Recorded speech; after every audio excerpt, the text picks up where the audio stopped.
Hello बच्चा party, once again welcome back to our YouTube channel study ji classes. तो बच्चों, आप सभी लोगों का आपके अपने YouTube channel study ji classes में एक बार फिर से स्वागत है।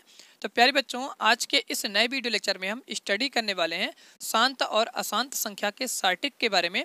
तो बच्चों, अगर आप सभी लोगों ने अभी तक इसका प्रीवियस वीडियो लेक्चर नहीं देखा है, उसका लिंक आपको इस वीडियो के नीचे डिस्क्रिप्शन बॉक्स में मिल जाएगा, जिसमें बच्चों मैंने आप सभी लोगों को शांत और अशांत संख्या के बेसिक कंसेप्ट के बारे में बताया था। तो बच्चों, अगर आप सभी लोगों को आज की इस सार्टिक वाली वीडियो पसंद आती है तो इस वीडियो को लाइक करिएगा और अपने दोस्तों के साथ में इस वीडियो को ज़्यादा से ज़्यादा शेयर करिए, जिससे आने वाले वो भी बच्चे चैनल के साथ में जुड़ सकें और वो अपने मैथमेटिक्स को आसान कर सकें। तो चलिए प्यारे बच्चों, आज का वीडियो लेक्चर हम स्टार्ट करते हैं।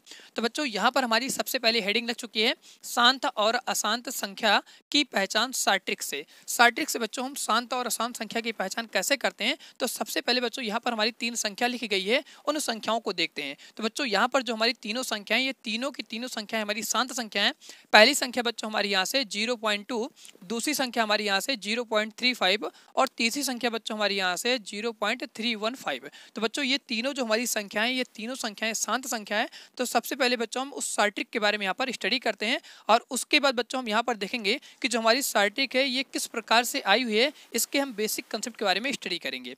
उसके बाद बच्चों जो हमारा अगला वीडियो लेक्चर आएगा, उस वीडियो लेक्चर में हम प्रश्नावली 1.4 के सभी क्वेश्चन को सॉल्व करने वाले हैं। अगर आज की आप सभी लोग सार्टिक समझ लेते हो तो प्रश्नावली 1.4 के हर एक क्वेश्चन को 100% गारंटी के साथ में गर्दा उड़ा सकते हो। तो चलिए सबसे पहले हम उस सार्टिक के बारे में स्टडी करते हैं।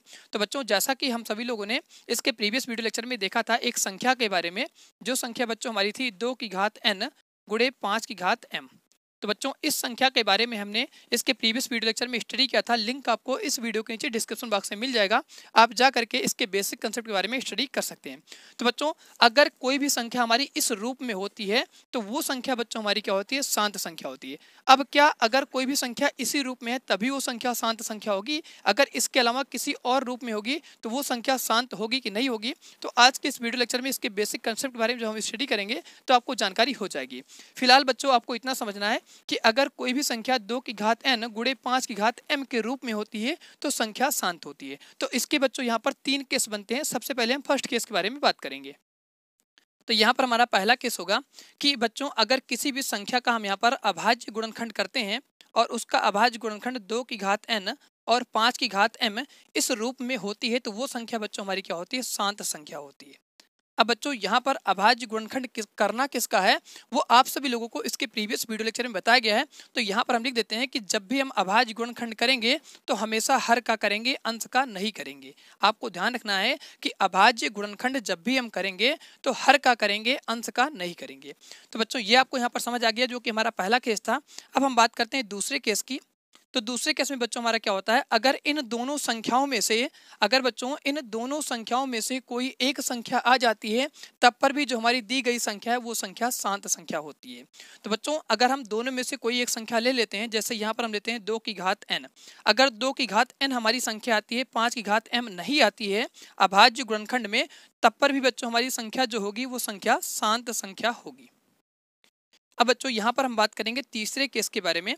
अगर तीसरे केस में बच्चों हम बात करते हैं कि जब हम अभाज्य गुणनखंड करते हैं हर का तो उसमें 5 की घात m आती है लेकिन 2 की घात यहाँ पर n नहीं आती है, तब पर भी बच्चों हमारी संख्या क्या होती है, शांत संख्या होती है। तो यहाँ पर हम आगे लिख देंगे 5 की घात m, अगर ये आता है तो बच्चों ये हमारी संख्या क्या होती है, शांत संख्या होती है। अब बच्चों, अगर इस रूप में आपको कोई भी संख्या दिखाई पड़ रही है कि उसके हर में जो हमारा अभाज्य गुणनखंड बन रहा है या तो आपको 2 की घात n और 5 की घात m के रूप में मिलेगा, या तो बच्चों उसका हर हमें 2 की घात n के रूप में मिलेगा, या तो उसका हर बच्चों हमें 5 की घात m के रूप में मिलेगा। अगर इन तीनों में से किसी एक रूप में उसका हर हमें मिल रहा है अभाज्य गुणनखंड, तो उस संख्या को बच्चों हम कह सकते हैं कि जो हमारी संख्या दी गई है वो सभी संख्याएं क्या हैं, शांत संख्याएं। अब बच्चों, इसको हम 2 की घात n को 5 की घात m में कैसे बनाएंगे ये आप सभी लोगों को अगले वीडियो लेक्चर में पता चल जाएगा। फिलहाल अभी यहाँ पर आपको यही समझना है कि अगर यहाँ पर पहले रूप में हमें कोई संख्या दिखाई देती है उसका हर, तो वो संख्या शांत होगी। अगर दूसरे रूप में कोई दिखाई पड़ेगी 2 की घात n में, तब पर भी संख्या शांत होगी। अगर यहाँ पर 5 की घात m के रूप में होगी तब पर भी संख्या शांत होगी। अब बच्चों, ये जो हमारा यहाँ पर अभाज्य गुणनखंड होता है 2 की घात n गुणे 5 की घात m। ये हमारा कैसे आया, किस प्रकार से आया, तो इसके बारे में भी हम स्टडी करने वाले हैं। तो बच्चों इसके बारे में स्टडी करने के लिए यहाँ पर हमारी 3 संख्याएं ली गई हैं। पहली संख्या 0.2 है, दूसरी संख्या 0.35 है और तीसरी संख्या पर 0.315 है। ये 3 संख्या की मदद से हम इस कंसेप्ट के बारे में स्टडी करने वाले हैं 2 की घात n गुणे 5 की घात m के बारे में। अगर बच्चों इसके अलावा यहाँ पर कोई तीसरी संख्या आपको दिखाई पड़ेगी तो उस संख्या को आप तुरंत देखते कह देंगे कि जो हमारी संख्या है वो अशांत संख्या होगी। एग्जाम्पल की अगर हम बात कर लें कि जैसे मान लीजिए यहाँ पर हम किसी भी संख्या का अभाज्य गुणनखंड करते हैं तो उसका जो अभाज्य गुणनखंड हमें मिलता है 2 की घात यहाँ पर n मिलता है और यहाँ पर 5 की घात m मिलता है। इसके अलावा यहाँ पर एक तीसरी संख्या आ रही है, तीसरी संख्या हमने मान लिया 3 की घात यहाँ पर आपका z हो गया। तो अगर इस तरीके से कोई भी संख्या मिल रही है तो उस संख्या को हम कह देंगे कि ये जो हमारी संख्या है ये बच्चों कैसी है, अशांत संख्या है। आपको ध्यान रखना है कि अशांत संख्या हमारी तभी बनेगी जब इन दोनों संख्याओं के अलावा कोई भी अदर तीसरी संख्या आएगी तो उस संख्या को हम तुरंत कहेंगे बच्चों कि हमारी अशांत संख्या है। तो मैं आशा करता हूं कि आप सभी लोगों को ये सार्टिक और ये कंसेप्ट अच्छी तरह से स्टडी हो गया होगा। अगर फिर भी कोई डाउट होता है तो नीचे कमेंट बॉक्स में कमेंट करके जरूर बताइए। तो बच्चों अब हम यहाँ से इसको इरेज करते हैं और इरेज करने के बाद में इसका कंसेप्ट समझाते हैं कि 2 की घात n और 5 की घात m किस प्रकार से आया हुआ है। तो अगर बच्चों आपको नोट करना है तो इसको आप नोट डाउन कर सकते हैं और कोई डाउट होता है या आपको कोई क्वेरी होती है तो नीचे कमेंट बॉक्स में कमेंट करके जरूर बताइए। तो आप इसको बच्चों यहाँ पर नोट कर लीजिए। अब हम इसके कंसेप्ट के बारे में स्टडी करने वाले हैं। तो चलिए बच्चों अब हम यहाँ से 2 की घात n और 5 की घात m के बेसिक कंसेप्ट के बारे में स्टडी करने वाले हैं। तो सबसे पहले बच्चों हम इस सार्ट्रिक को कहीं पर नोट कर लेते हैं और उसके बाद बच्चों हम इस सार्ट्रिक के बेसिक कंसेप्ट के बारे में स्टडी करते हैं कि ये हमारा जो सार्ट्रिक चल रहा है 2 की घात n और 5 की घात m ये कहाँ से और किस प्रकार से आया है। जब बच्चों आप इसके बेसिक कंसेप्ट के बारे में स्टडी कर लोगे तो इससे रिलेटेड अगर कोई भी हमारा क्वेश्चन बोर्ड एग्जाम में आता है तो आप उस क्वेश्चन का अच्छी तरह से गर्दा उड़ा सकते हो। आपको उस क्वेश्चन में कोई भी समस्या नहीं होने वाली है। ये हमारी स्टडी जी क्लासेस की 100% गारंटी के साथ आपको बताया जा रहा है। अगर फिर भी कोई डाउट या क्वेरी होता है तो नीचे कमेंट बॉक्स में कमेंट करके जरूर बताइए। अगर आपको वीडियो पसंद आती है तो प्लीज़ इस वीडियो को लाइक के साथ साथ इस वीडियो को अपने दोस्तों के साथ में ज़्यादा से ज़्यादा शेयर करिए। तो बच्चों हम यहाँ पर सबसे पहले उस सार्ट्रिक को लिख देते हैं जो बच्चों हमारे यहाँ चल रही है 2 की घात n गुणे 5 की घात m। इसके बारे में हम बच्चों स्टडी करने वाले हैं। अब यहाँ पर बच्चों हम सबसे पहले अपनी देखते हैं संख्या नंबर 1 जो हमारी यहाँ से है 0.2 और दूसरी संख्या बच्चों यहाँ से हमारी है 0.35 और तीसरी संख्या यहाँ पर है 0.315। तो बच्चों यहाँ पर हम इन तीनों क्वेश्चनों को एक साथ में सॉल्व करने वाले हैं और साथ साथ इसके बेसिक कंसेप्ट के बारे में स्टडी करने वाले हैं। तो बच्चों यहाँ पर हम क्या करते हैं, सबसे पहले जो तीनों हमारी संख्याएं दी गई हैं इन तीनों संख्याओं को परमेय संख्या बनाएंगे। अब परमेय संख्या आप सभी लोग जानते हो वो संख्या होती है जिसको हम p/q के रूप में व्यक्त करते हैं। तो यहाँ पर बच्चों हम सबसे पहले संख्या लिखेंगे 0.2। अब आपको पता है कि परमेय संख्या बनाने के लिए यहाँ पर बटा का चिन्ह लगाते हैं और बटे के चिन्ह लगाने के साथ साथ बच्चों हम किसी भी संख्या के नीचे एक यहाँ पर लिख सकते हैं। जैसे हमने यहाँ पर इसका लिखा है ऐसे इस संख्या के लिखेंगे 0.35 और यहाँ पर बटा का चिन्ह लगा करके इस संख्या के नीचे एक लिख देंगे। और उसी प्रकार से बच्चों यहाँ पर हम इस संख्या को भी परमेय संख्या बनाएंगे 315 बटे यहाँ से हो जाएगी हमारी 1। अब इसके बाद बच्चों आप सभी लोग जानते हो कि हमें इसका दशमलव हटाना होता है तो दशमलव के बाद यहाँ पर हम संख्या देखते हैं। तो बच्चों यहाँ पर दशमलव के बाद कितनी संख्या है, एक संख्या है। तो यहाँ पर जैसे हमारा दशमलव हटेगा जितनी संख्या होती है दशमलव के बाद में उतना यहाँ पर 0 आ जाता है। जैसे यहाँ पर बच्चों दशमलव के बाद एक संख्या थी तो एक 0 आया। उसी प्रकार से अगर आप यहाँ पर देख रहे हैं तो दशमलव के बाद में यहाँ पर 2 संख्या है तो यहाँ पर 2 0 आएगा। तो यहाँ दशमलव हटेगा यहाँ पर 2 0 आ जाएगा। उसी प्रकार से बच्चों यहाँ पर दशमलव के बाद 3 संख्या है तो नीचे यहाँ पर 3 0 आ जाएगा।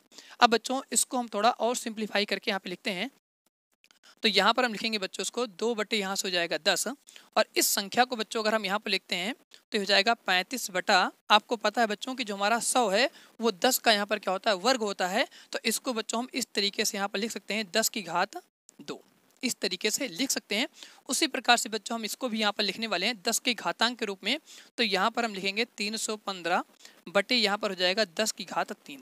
अब यहाँ पर ऐसा क्यों लिखा है, क्योंकि बच्चों आपको ये सार्टिक समझना है कि 2 की घात n गुणे 5 की घात m किस प्रकार से और कहाँ से आई है। बच्चों आप सभी लोग यहाँ पर जानते हो कि 10 का जो हमारा स्क्वायर होता है वो बराबर होता है 100, तो 100 की जगह पर हम 10 का वर्ग लिख सकते हैं। उसी प्रकार से आपको ये भी पता है कि अगर यहाँ पर 10 की घात 3 होती है तो ये हमारा 1000 के बराबर होता है। तो 1000 की जगह पर बच्चों हम 10 की घात 3 लिख सकते हैं।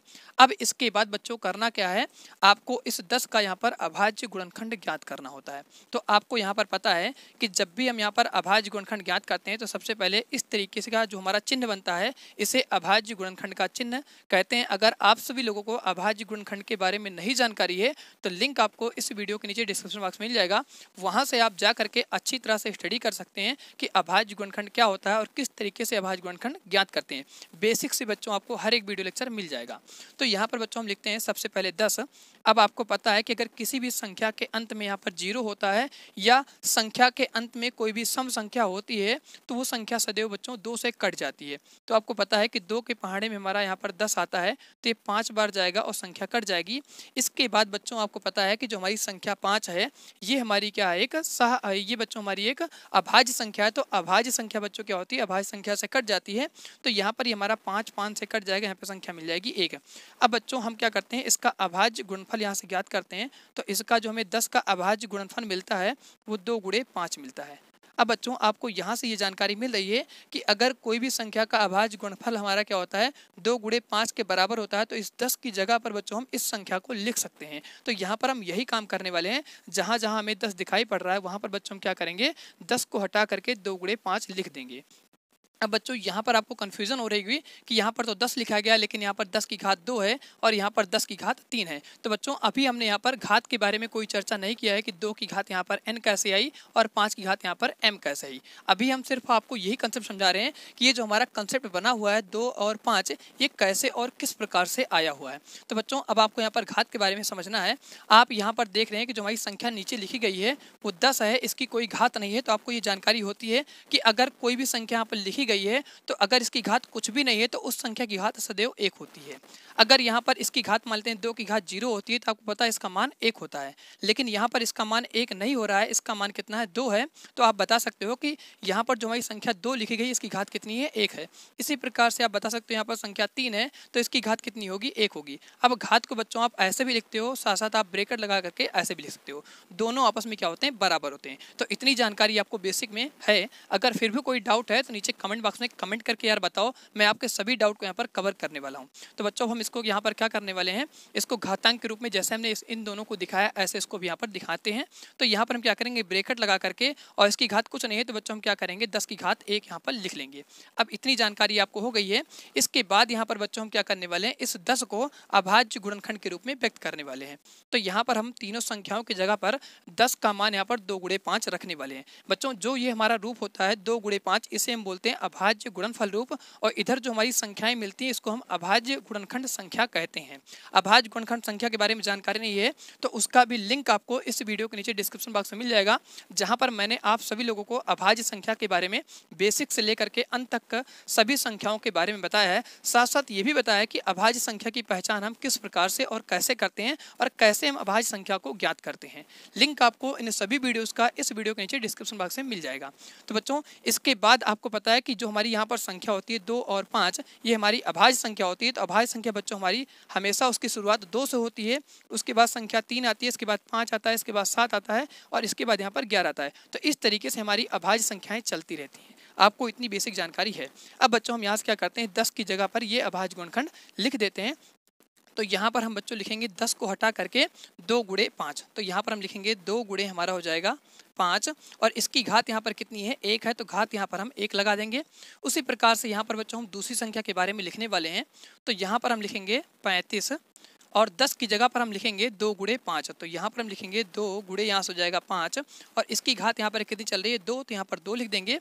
उसी प्रकार से यहाँ पर बच्चों हम क्या करने वाले हैं, इस संख्या के बारे में भी लिखने वाले हैं। तो यहाँ पर हम लिखेंगे 315 और 10 की जगह पर हम लिखेंगे 2 गुणे 5। तो यहाँ पर हम लिखेंगे 2 गुणे 5, इस पूरे की घात कितना चल रहा है, 3। तो यहाँ पर हम लिख देंगे 3। अब बच्चों इसके साथ साथ आपको ये भी स्टडी करनी है कि अगर कोई भी संख्या की यहाँ पर पूरी घात 3 होती है तो आपने क्लास 9th में एक फॉर्मूला पढ़ रखा है कि अगर मान लेते हैं यहाँ पर हमारी 2 संख्याएं हैं जैसे यहाँ पर हम लिख रहे हैं एक हमारी संख्या a है और दूसरी संख्या यहाँ पर b है, और ये जो हमारी संख्या है इन दोनों संख्याओं की जो पूरी घात है वो हमारी कितनी है, m है। तो बच्चों हम क्या करते हैं, इस घातांक को अलग अलग यहाँ पर लिख सकते हैं। तो यहाँ पर हम लिखते हैं a की घात m गुणे यहाँ से हो जाएगा b की घात m। इस तरीके से अलग अलग करके हम लिख सकते हैं। तो बच्चों यही फॉर्मूले का हम यहाँ पर यूज करने वाले हैं। तो इसके बाद यहाँ पर हम देखते हैं इसका अगला स्टेप। तो अगले स्टेप में हम क्या करते हैं, इन सभी घातों को अलग अलग संख्याओं को दे देते हैं। तो यहाँ पर बच्चों हम लिखेंगे 2 और यहाँ पर हो जाएगा 2 की घात 1 गुणे यहाँ से हो जाएगा 5 की घात 1। इसी प्रकार से हम इसका भी घात अलग अलग दे देंगे। तो यहाँ पर बच्चों हम लिखेंगे 35 और यहाँ पर बटे में आ जाएगा 2 की घात 2 गुणे यहाँ से जाएगा 5 की घात 2। इसी प्रकार से बच्चों हम इस संख्या का भी करेंगे। तो यहाँ से जाएगा 315 बटे 2 की घात बच्चों यहाँ से जाएगा 3 गुणे इसी प्रकार से यहाँ पर जाएगा 5 की घात 3। अब बच्चों यहाँ से हम चर्चा करते हैं इन घातांकों के बारे में, और साथ साथ ही हमारा गुणनफल कैसे और किस प्रकार से है इसके बारे में डिस्कस करने वाले हैं। तो बच्चों आप सभी लोगों को यहाँ पर ये समझ आ गया कि जो हमारा 2 गुणे 5 आया था ये कैसे और किस प्रकार से आया था। तो बच्चों एक बार इसके बारे में हम फटाफट यहाँ से रिविजन करते हैं। तो बच्चों अगर कोई भी संख्या आपको शांत संख्या दी जाती है तो आपको इतना समझ लेना है कि उस संख्या का जब भी हम यहाँ पर परमेय संख्या के रूप में लिखेंगे तो सबसे पहले परमेय संख्या उसकी यहाँ पर जो हर में संख्या आती है वो 10 आती है। उसके बाद जो यहाँ पर अगर 2 अंक की संख्या है तो यहाँ पर हमारा उसके हर में 100 आएगा। अगर 3 अंक की संख्या है तो उसके हर में यहाँ पर 1000 आएगा। इस तरीके से यहाँ पर 10 के गुणज में संख्याएं चलती रहती हैं। और हमें ये पता है कि जब भी हम क्या करते हैं 10 का अभाज्य गुणनखंड ज्ञात करते हैं तो उसका अभाज्य गुणनखंड बच्चों में यहाँ से मिलता है 2 और 5। तो इसको हम अभाज्य गुणनखंड के रूप में व्यक्त कर लेते हैं। अगर उसका अभाज्य गुणनखंड जो हमें प्राप्त होता है वो 2 और 5 मिलता है तो उस संख्या को बच्चों हम देखते बता देंगे कि जो यहाँ पर हमें संख्या दी गई ये सभी संख्या हमारी क्या है, शांत संख्या हैं। तो आप इसके बारे में एक बार नोट कर लीजिए और इसके बाद यहाँ से हम इस बेसिक कंसेप्ट के बारे में स्टडी करके और साथ साथ इस कंसेप्ट को बताने वाले हैं कि शार्ट हमारी किस तरह से आई हुई है। तो बच्चों आप इसको नोट करिए। अब हम यहाँ पर इसके बारे में स्टडी करने वाले 2 की घात n और 5 की घात m के बारे में। तो चलिए बच्चों अब हम यहाँ से घातांक के बारे में स्टडी करने वाले हैं कि 2 की घात n और 5 की घात m के रूप में इस तीनों संख्या को किस प्रकार से हम व्यक्त करने वाले हैं।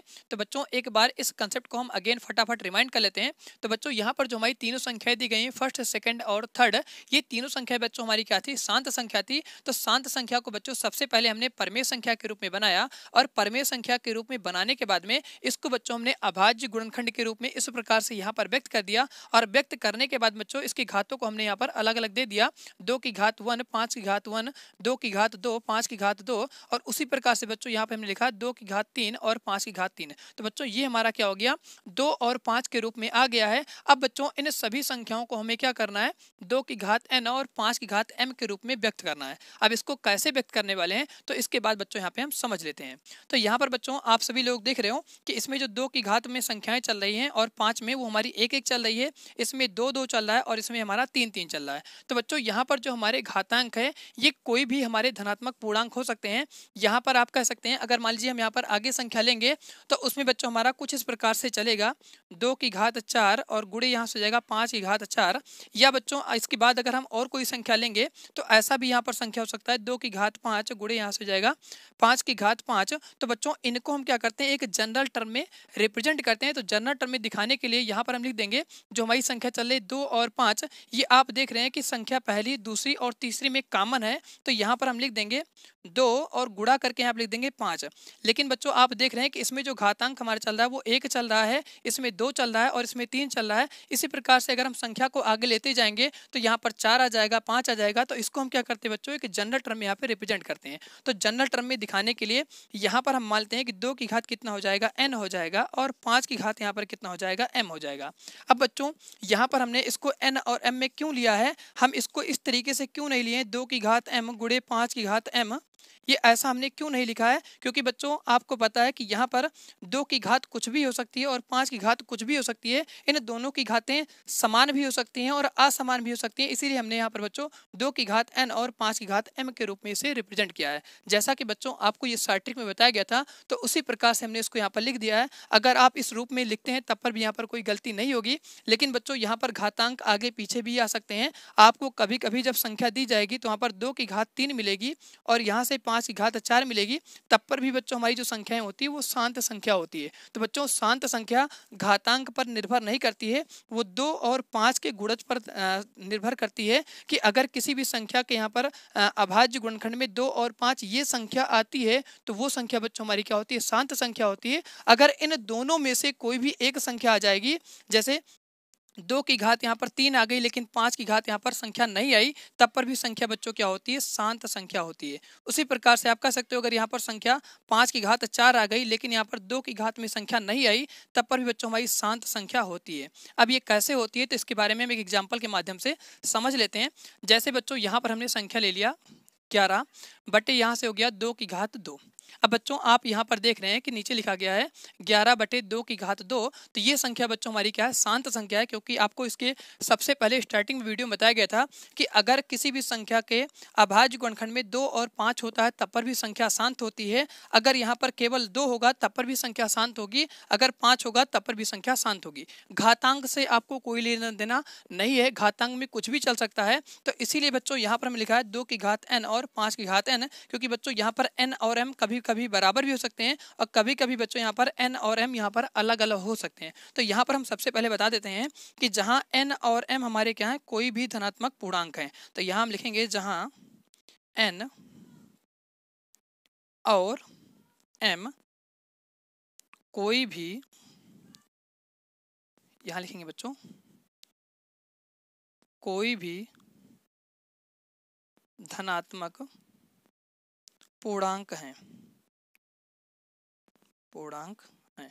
तो बच्चों आपको ये वाला कंसेप्ट अच्छी तरह से क्लियर हो गया कि अगर यहाँ पर कोई भी संख्या हमारी क्या होती है, शांत संख्या होती है, तो उस संख्या के अभाज्य गुणनखंड में सदैव यहाँ पर संख्या 2 और 5 ये तो आएगी आएगी, लेकिन बच्चों यहाँ पर आप देख रहे हैं कि उसके घातांक अलग अलग होते जा रहे हैं। तो जो हमारा यहाँ पर शांत संख्या होती है वो घातांक पर निर्भर नहीं करती है, वो सिर्फ और सिर्फ इस संख्या 2 और 5 पर निर्भर करती है। तो बच्चों अगर इस संख्या पर निर्भर कर रही है तो इसीलिए हमने यहाँ पर लिखा कि 2 की घात n लिख सकते हैं और 5 की घात m लिख सकते हैं। तो ये संख्या अगर हमें इस रूप में कहीं पर दिखाई पड़ रही है तो उस संख्या को हम देखते बता देंगे कि अगर किसी भी संख्या का हर में अभाज्य गुणनखंड ये संख्या होती है 2 और 5, तो वो संख्या बच्चों हमारी क्या होती है, शांत संख्या होती है। अगर इन दोनों के अलावा यहाँ पर जैसे 2 की घात n मिल रही है तब पर भी बच्चों हम बोलेंगे कि संख्या शांत है। अगर 2 नहीं मिल रहा है, यहाँ पर 5 मिल रहा है हर में 5 की घात यहाँ पर m मिल रहा है, तब पर भी बच्चों हम बोलेंगे कि जो हमारी संख्याएं हैं वो क्या है, शांत है। क्योंकि बच्चों इसके बारे में हमने सबसे पहले वीडियो में बता दिया है